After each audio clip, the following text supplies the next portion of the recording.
आज मैं आपसे एक ऐसा सवाल पूछने वाला हूं जिसका जवाब शायद 99% लोग को नहीं पता होगा। अगर मैं आपसे पूछूं कि सरकार आपके ऊपर हर साल कितना पैसा खर्च करती है, तो आपका जवाब क्या होगा? कुछ लोग कहेंगे हमें कुछ नहीं मिलता, कुछ लोग कहेंगे सिर्फ राशन मिलता है, कुछ लोग कहेंगे सिर्फ वोट के समय याद किया जाता है। लेकिन सच इससे काफ़ी अलग है। तो दोस्तों, हम सुबह उठने से लेकर रात को सोने तक कई ऐसी सुविधाओं का उपयोग करते हैं जिन पर सरकार पैसा खर्च करती है। सड़क, बिजली, रेलवे, अस्पताल, स्कूल, पुलिस, पानी, सरकारी योजनाएं और बहुत कुछ। आज की इस वीडियो में हम जानेंगे कि सरकार आम आदमी पर किस किस तरीके से पैसा खर्च करती है और आखिर ये पैसा आता कहां से है। तो वीडियो के अंत तक जरूर बने रहिए, क्योंकि आखिरी में मैं जो आपको एक ऐसी बात बताऊंगा जो आपकी सोच बदल सकती है। बच्चे के जन्म से सरकार का खर्च शुरू। तो दोस्तों, सरकार का खर्च आपके जन्म से पहले शुरू हो जाता है। सरकारी अस्पतालों में गर्भवती महिलाओं के लिए कई सुविधाएं उपलब्ध कराई जाती है। बच्चे के जन्म के बाद टीकाकरण कार्यक्रम चलाए जाते हैं। नवजात बच्चों के स्वास्थ्य की देखभाल के लिए व्यवस्था की जाती है। इसके बाद बच्चों की पढ़ाई शुरू होती है। सरकारी स्कूलों में लाखों बच्चे शिक्षा प्राप्त करते हैं। स्कूल भवन, शिक्षक, किताबें, मिड मील जैसे व्यवस्थाओं पर सरकार पैसा खर्च करती है। यानी एक बच्चों के जीवन की शुरुआत से ही सरकार कई प्रकार की सेवाओं में निवेश करती है। युवाओं पर सरकार कैसे खर्च करती है? जब बच्चा बड़ा होकर युवा बनता है तब भी सरकारी खर्च जारी रहता है। कॉलेज, यूनिवर्सिटी, छात्रवृत्ति कार्यक्रम, कौशल विभाग योजना और रोजगार से जुड़ी पहले युवाओं के लिए बनाई जाती है।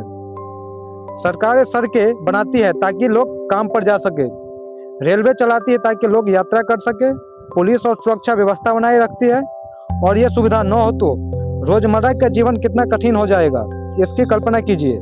इसलिए कई बार हमें सीधा पैसा नहीं दिखता, लेकिन सुविधाओं लगातार मिलती रहती है। सरकार सबसे ज्यादा पैसा कहाँ खर्च करती है? अब सवाल आता है कि सरकार का सबसे बड़ा खर्च किन क्षेत्रों में होता है।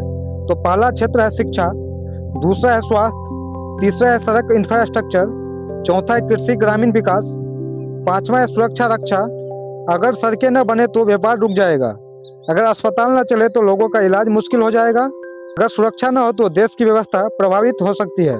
यानी सरकार का खर्च सिर्फ एक व्यक्ति पर नहीं बल्कि पूरे समाज को चलाने के लिए होता है। जब सरकार इतना पैसा खर्च करती है तो पैसा आता कहां से है? तो सबसे बड़ा स्रोत है टैक्स। जब आप कोई सामान खरीदते हैं तो उससे जीएसटी शामिल होती है। व्यवसाय भी विभिन्न प्रकार के कर देते हैं। इसके अलावा सरकार कई सेवाओं और सार्वजनिक उपक्रमों से आय प्राप्त करती है। यानी देश की आर्थिक व्यवस्था कई स्रोतों से मिल चलती है। क्या सरकार सिर्फ गरीबों पर खर्च करती है? बहुत लोग सोचते हैं कि सरकारी सुविधाओं का फायदा सिर्फ गरीबों को मिलता है, लेकिन ऐसा पूरी तरह सही नहीं है।